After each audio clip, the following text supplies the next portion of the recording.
Let's take another breath. Well, this is New Year's Day.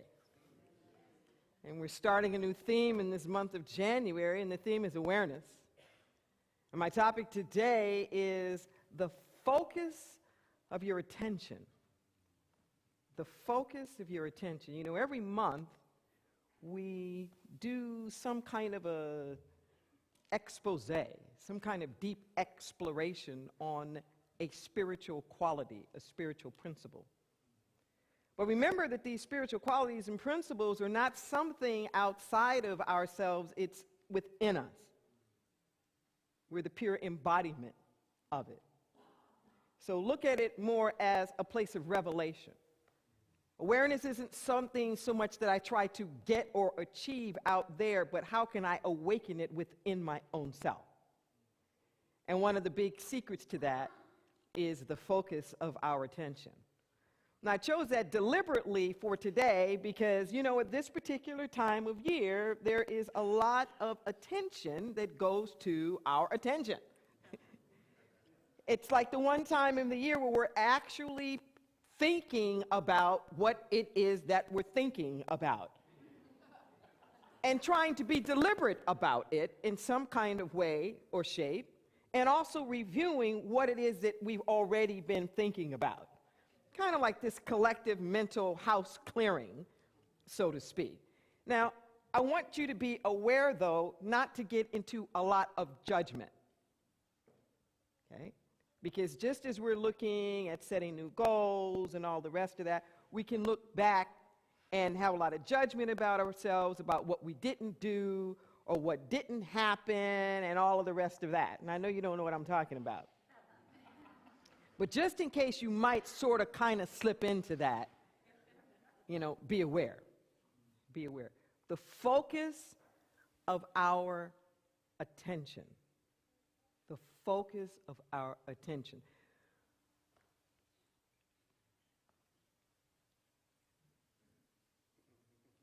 I'm trying to get to the gates. The rule around here is what we call the Sufi gates. One, does it need to be said? One, is it true? Two, does it need to be said? Can it be said out of love with kindness? And I added a fourth gate, does it need to be said by me? So I'm trying to think of like a positive, constructive way to say what I'm about to say. I can't. So, in our society, we are beginning to have the attention of a nanosecond. Okay? Where our attention spans are becoming shorter and shorter. Where that is becoming not only our expectation, but the projection that we're putting out about our human nature. Listen to what I'm saying. That we are allowing our technologies and our trends to the trends that we are calling now our modern trends to blind us and have us believe that we are something that we are not. Now, if you travel enough around the world, you really get a chance to see this. This is not a commentary on parenting, this what I'm about to say now, but it is just an observation about quote-unquote human nature, where you can go to some countries, like I remember the time that I spent in Africa, a month in Ghana with Brother Ishmael Tete, and it was just extraordinary to watch their 5-year-olds as healers. They had this profound laser awareness. Or the time I spent in the rainforest with the Achuar, where the children, once again, they don't have a written language. But you have never seen such focus and concentration in your entire life. Even when you see a newborn baby, that's not a blank slate. When you look into a baby's eyes, is there not something really deep? And that gaze that they can hold.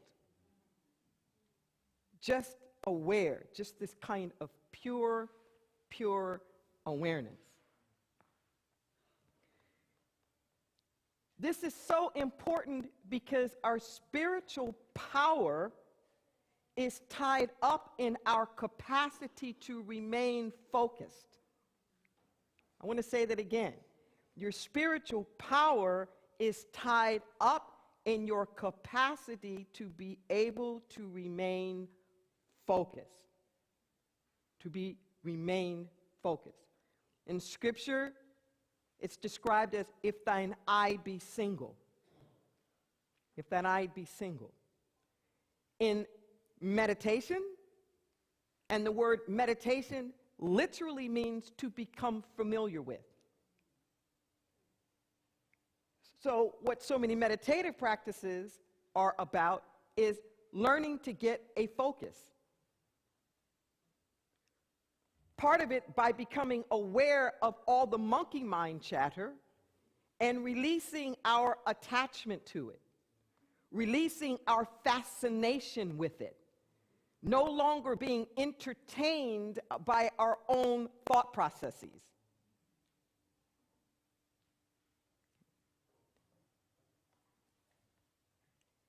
There's this thing now that's referred to as pop-ups. Do you know what I'm talking about? Pop-ups? I hate pop-ups. And yet, whether it's a pop-up or not, I am aware of how many times I've gotten online and 10 or 15 minutes later had to remind myself, why was I actually online in the first place? Anybody have that experience? You go from this thing to this thing, like to this thing, to that thing.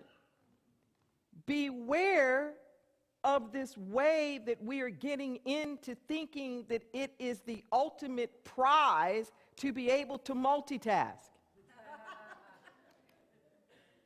We're becoming Olympian multitaskers. But it isn't creating more power. It's making us multi-consumers. Listen to what I'm saying. Multi-consumers. So that we're able to do a lot of things at once.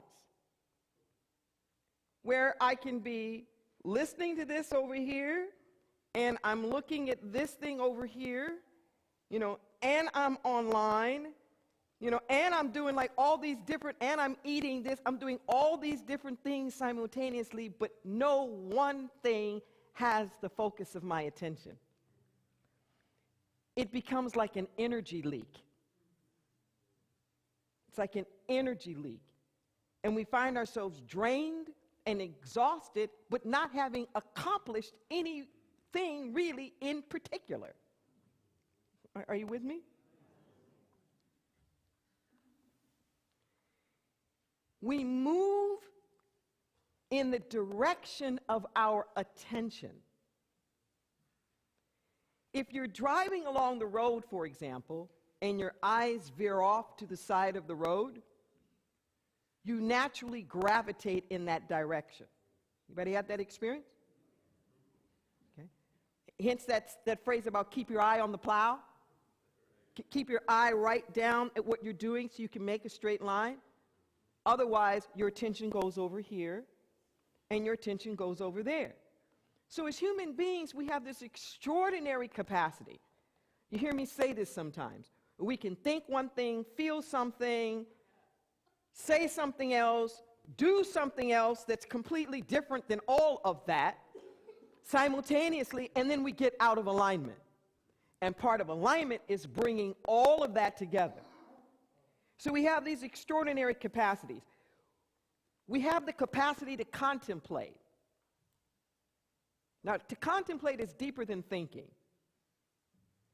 I would describe contemplation as the backdrop. So you may be right here now listening to me, but what are you really contemplating? Are you contemplating your bills? Are you contemplating about the work that you have to do because the holidays are over and what is that? Are you contemplating some drama that you're about to come up against, even while you're listening to me, are you with me? We're contemplating something else. It's like at a subjective level. There's our attention that's right here, but then there's a deeper focus of attention. And it's at that contemplative level. And when I say contemplative, I'm not just talking about when you're I'm talking about the tape that's continuously running in your head. And that's what we're trying to get to here. It's subjective. We're not even aware of it. But the reason why it's running seemingly on its own, on autopilot, is because we have given it so much focus of attention. So it becomes habitual. When you're first learning how to do something like ride a bicycle or whatever, or even just learning how to walk, you have to be very, very focused about it. But then after a while, you get into the groove of it, it becomes a habit pattern. You don't have to consciously be thinking about it, but you're reinforcing it every time that you do it. So it's making an imprint on us. This imprint on us, by this repetitive motion that we're doing, as human beings, we are creatures of habit. We begin to think that that's our personality. We begin to think that we are these behaviors. We begin to think that we are these things that we have been thinking about. But the insidious part about it is that too often we feel like we have no control over it. We feel like our mind has us instead of we have a mind. It feels like our emotions have us instead of we have emotions. And we're here to flip that switch, to flip it. We're not our thoughts, we're the thinker. We're not our thoughts, we're the thinker. And the only way that we can change that subjective pattern that's going on, the only way that we can change that contemplative thing that's going on, is we have to give something the focus of our attention long enough for it to take root. We abandon ship. We do this little affirmation, whatever, 2 minutes a day, and then we worry. We see all this positive stuff, and then we do something else. It would be like working out, and then going and eating a bunch of junk food. Or like my grandmother used to say, it's like the cow that gives a good bucket of milk and then kicks it over.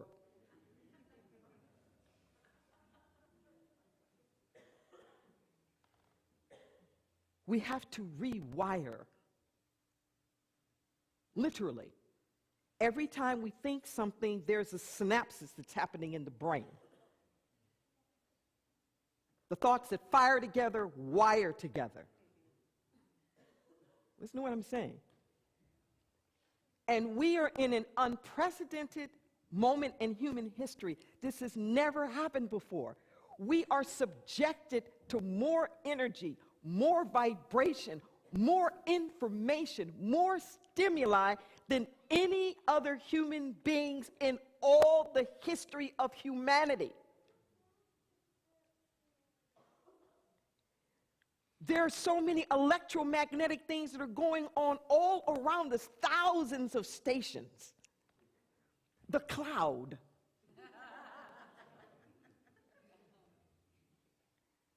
Like, what is the cloud? And yet everybody's trusting it and throwing all their information and everything up into this cloud, thinking that it's going to be there to be retrieved whenever they want it. Yes? Spiritually, there really is a cloud. There really is. Sometimes it's called the ethers. But science and technology is trying to mimic consciousness. It's not trying to create something else. It's trying to mimic what's already there. So we are aware that when we're on a computer and we press save or something, that we are deliberately sending something into the cloud, even backup files. So we got multiple access to it, yes? Every time you think, every time you feel anything, any kind of energetic vibration from you is being archived in the ethers.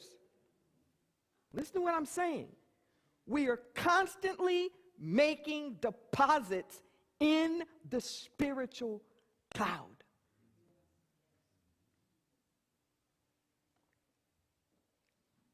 Consciously. We're not aware of it. Unconsciously, it's happening all the time. So anything and everything is available to be retrieved. Anything and everything is available to be retrieved. A lot of the thoughts you're thinking aren't even your thoughts. You've tapped into the vibration of ancestral thinking. Or you've tapped into the vibration of what we call like race consciousness. One of the things you learn in therapy is how to make a distinction between your thoughts and your mama's thoughts. Or your daddy's thoughts or your grandmother's thoughts, because we just get habitual. We get subjected to stuff before we're old enough to even know what it is. And we're already taking it in. But we have an opportunity to be conscious. We have an opportunity to set something new into motion. But if we are not aware, we will find ourselves vibrating with a lot of stuff that we don't even want to vibrate with. It reminds me of the concept of trending. Like an idea is trending on Facebook or trending, that means a lot of people are tapping into it. That's what's been happening in our collective consciousness. And this election season has demonstrated it so perfectly. Like ideas start trending, more and more people start tapping into that. Tapping into that. Sometimes it's unconscious, sometimes it's conscious. I'm late to the talent shows, okay? So now I'm fascinated over the past couple of years with Britain's Got Talent, everybody's got talent, Indonesia's got talent, and other people got talent. And I love the first editions. I love to watch that moment of this boom. And I'm looking for 25 million hits, 40 million hits. I'm actually, can you see what I'm saying? I'm actually looking to see what has everybody else already figured out and tapping into that. Unfortunately, it's not always that transparent. And our attention is in a lot of places where we don't even want it to be. Take hold of your attention. Focus it. We have to be deliberate.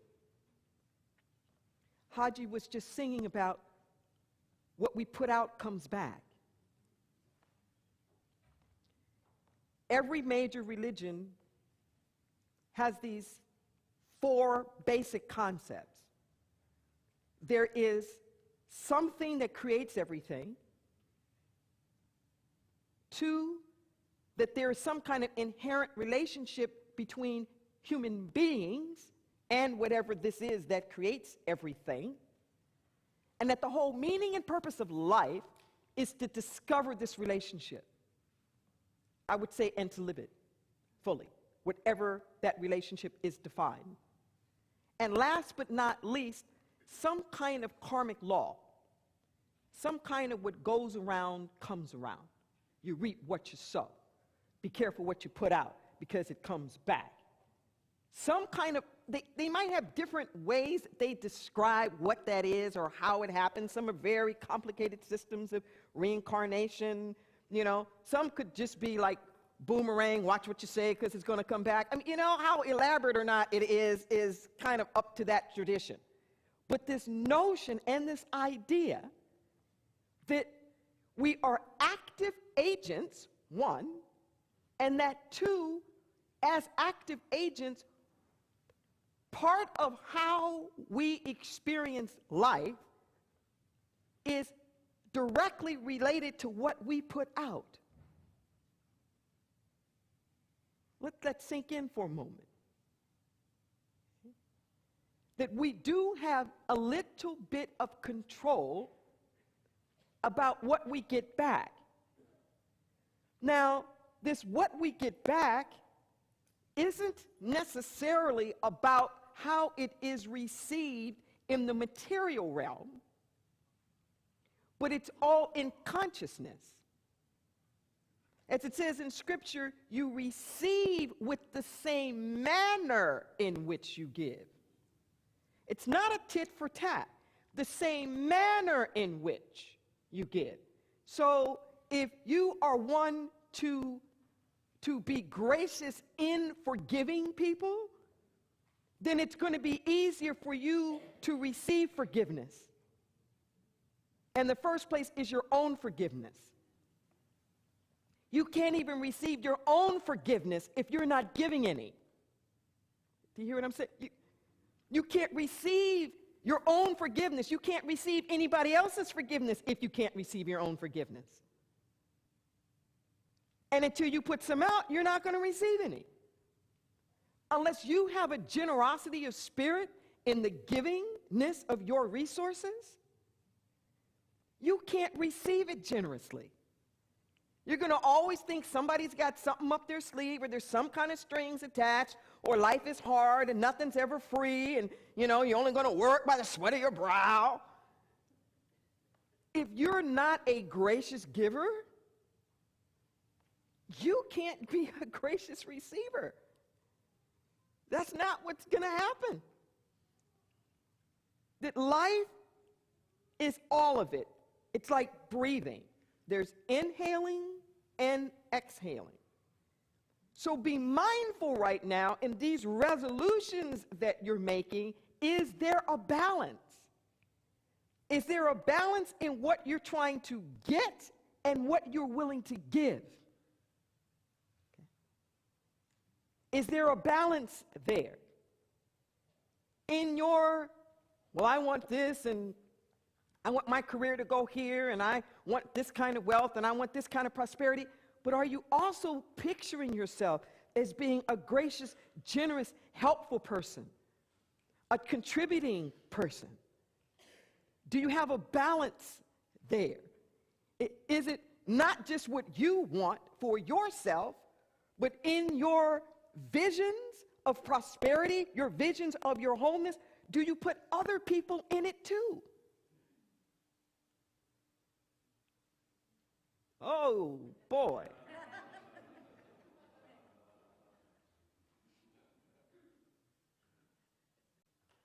Just let that sink for a moment. What is the focus of your attention? See, if your focus of your attention is really on abundance, it won't be just on you and your abundance. See, it'll be about abundance. And making sure that abundance can multiply everywhere. If your focus of your attention is really on empowerment, it won't be just on your own self-empowerment. It will be on empowerment. Not only how you can be empowered, but how you can also facilitate empowerment. If your focus is really on music and like opening up yourself to being a greater musician, then your focus isn't going to be just on you and the music that comes through you. You're going to be open to music. You're going to be listening to the music that other people are making. You're going to rejoice. You won't be like, oh, I didn't make that song, so I can't listen to that song. I only want to listen to my own song. No. If music becomes the focus of your attention, then you are open to music. Are you with me? We cut ourselves off sometimes with this focus of attention, trying to be on this one little individualistic, like just me and mine. No, no, no, no, no, no, no, no, no. You want to open up wide. You want to open up wide. And not only do you want to open up wide, but you don't even want to get into just you. You want to let yourself tap into the energy of that and all of the other people, the ancestors, even the yet to be born, who are also resonating with that. See, that's what inspiration is. It is the breathing in. It's the breathing in. If you really want to be a musician, you're not just sweating it out on the scales. You are tapping into music. You are tapping into the music. You are tapping into the music that has come through all kinds of people. If you are into mathematics, if you are into science, you're not just worried about your own laboratory. You are tapping into the whole energy of science. Are you with me? Your attention is going there so that you see more. That you see more. If your energy is really about relationships and love, you're not just going to be myopic and focus on this one little romantic love relationship. You're going to be about love. Love itself. And when the focus of your attention becomes on love itself, then you can tap into the deposits in the ethers about love that have been made.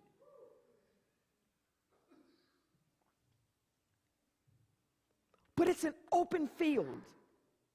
Hear what I'm saying? It's an open field. You can dial into anything at any time. And whatever you dial into, you are helping that to multiply. Not only for you, but for somebody else. So you can do the woe is me story, whatever that is. You know, men are dogs, they're always cheating. You know, women are manipulative and conniving. You know, I'm too old for this, and you know, and the young people got all that hip hop, and you know, and the Republicans are trying to overtake the world, and the Democrats are letting it go to hell in a handbag, and you know, you can do all that if you want to, but guess what? You're going to get more of that. You're going to get more of it. Do you have the courage to redirect your attention? Do you have the courage to redirect your attention? Yes, we will get back what we put out. There's no question about that. And if you look at it from an organic standpoint, the fruit comes from the roots. The fruit comes from the roots. It doesn't matter how much you prune that rose bush. You can prune the bougainvillea back till it looks like it is dead in a doorknob. But guess what? It's going to grow back. Why? Because of the roots that are there. Be leery of just wanting to prune in your life. You can do this annual pruning all you want to, and then at the end of the year, you've got that same rose bush back. And you're wondering what happened. Didn't I kill it by pruning it back? No. We live here in Santa Cruz, and it's kind of weird. It's sort of the reverse in this part of the state, where it's greener in the winter. It's dry in the summertime, but when the rain comes, all those seeds starts to come up, and the landscape, the hills are just beautiful green now, yes? All over the place, when in other parts of the country, it just looks bare. But why is the green coming up? Because it's down in there. Okay? How did the roots get down in there? Okay. This is what I'm trying to say about your life. You have to replant something. You have to develop some other roots. But the only way you can do that is you got to give it enough attention. We can't be nanosecond. Enough attention so that we can reroot. Sometimes I talk about retrofitting our foundation. We are where we are in this nation because of our roots. If you know anything about American history and our roots, this is no surprise.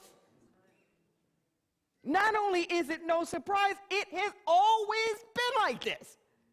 It's just been a little bit camouflaged, a little bit more. Or we've gone into denial. But this nation that has supposedly core values, but institutionally has developed itself in cross purposes, has always been there. From the first articles of the Constitution that allowed for slave states and free states. From the very beginning. So we say like, well, which America is it? Well, it's all America. And we have done that with our own selves. Listen to what I'm saying. We have done that with our own selves, where we have a lot of beautiful values, but the way in which we have set up our lives, we have a lot of contradictions fundamentally at the root level.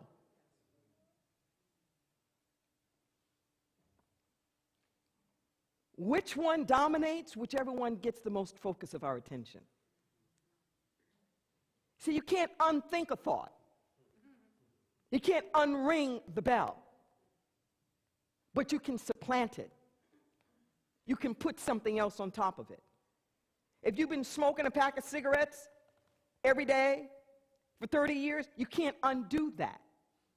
But your cells are constantly regenerating. See, it's a new body. You can't fix the old body. You develop a new, literally, listen to what I'm saying. You develop the new body. See, we can't undo the past, but we create a new one. You can create a new past. Today is going to be yesterday, tomorrow. Today is the first day of the rest of your past. You don't like the past you've had before? Start a new one today.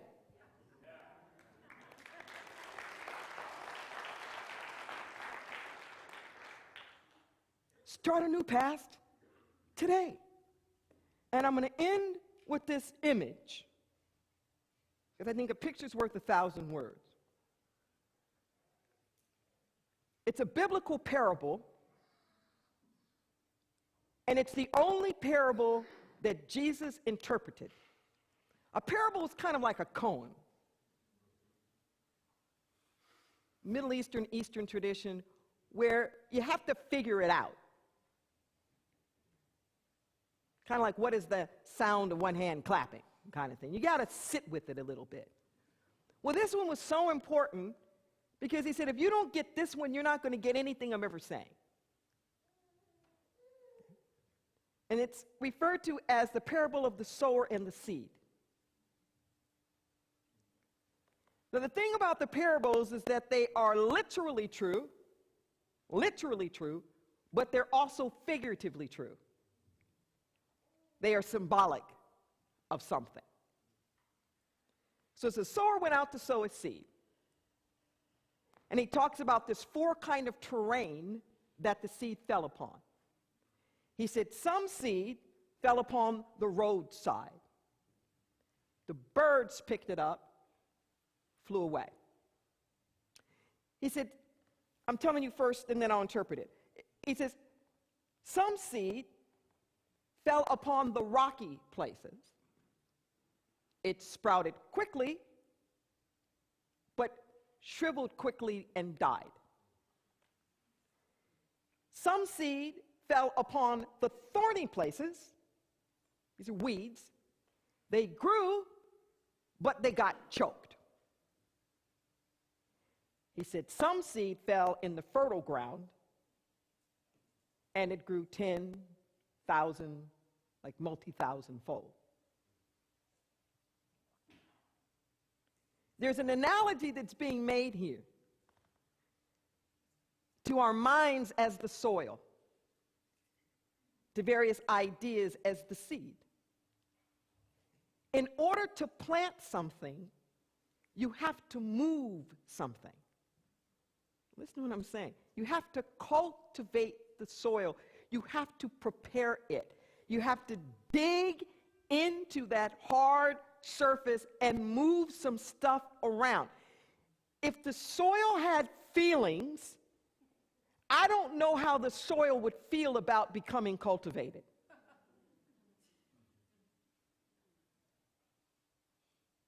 Okay? Your mind may not like the process of becoming cultivated. It may not like being broken into and mushed around a lot to become soft and pliable so something can go in there. But unless you do that, there's no planting. Most of our ideas never get planted. We just throw them out there in cyberspace, just like boom, boom, boom, boom, boom, boom, boom, boom. Okay.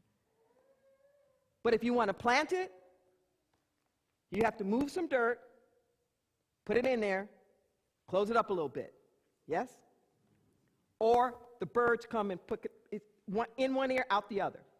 You can't even hold on to it if you don't plant it. It said some fell upon the rocky places. Now, in the areas where Jesus grew up, all around the greater Jerusalem area, it's very rocky and it's very hilly. And the rocks sometimes serve the purpose of being retainer, like wall retainer, so the dirt doesn't, topsoil doesn't slide down. So what would happen here is that there would be thin layers of dirt on top of the rocks. The dirt was shallow, so it would sprout very quickly, but when the heat of the sun would heat up the rocks, the roots would be against the rocks and scorch, and they would shrivel up. Okay? This is the shallow consciousness. I call this the metaphysical trap, where you start working the principles, and you got a little shallow soil there. Don't take any time to get rid of the rocks. And then when the heat is on, baby, and heats up all your stuff underneath, it shrivels up. Oh, this stuff doesn't work. This stuff, quick up, quick out. The thorny places. The thorny places. This is where I get caught up most of the time. When do you have to weed? All the time. Okay? Gardeners, you don't need to beat yourself up because there's weeds in your garden. You didn't do anything bad because it's blowing around. Thoughts are communicable. They're like weeds. They're just growing around. They're just blowing around all over the place. You're not responsible for the weeds that come into your garden, just the ones you don't do anything with.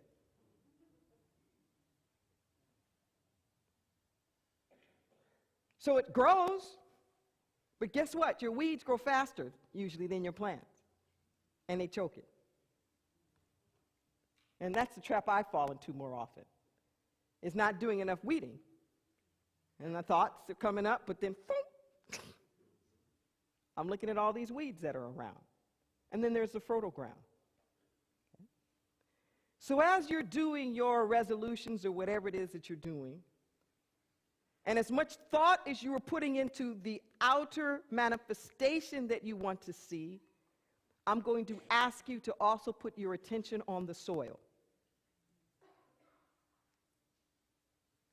on creating and cultivating the soil. Are you the wayside? Are you the rocky places with just a little bit of shallow something? Are you the thorns and thistles? Or are you fertile soil? And I guarantee you, if you will do the work, and it's work, if you will do the work up front to really plant well, to give that your attention and the focus of your attention so you can have some deep roots, then you don't have to worry season to season about what's happening with the weather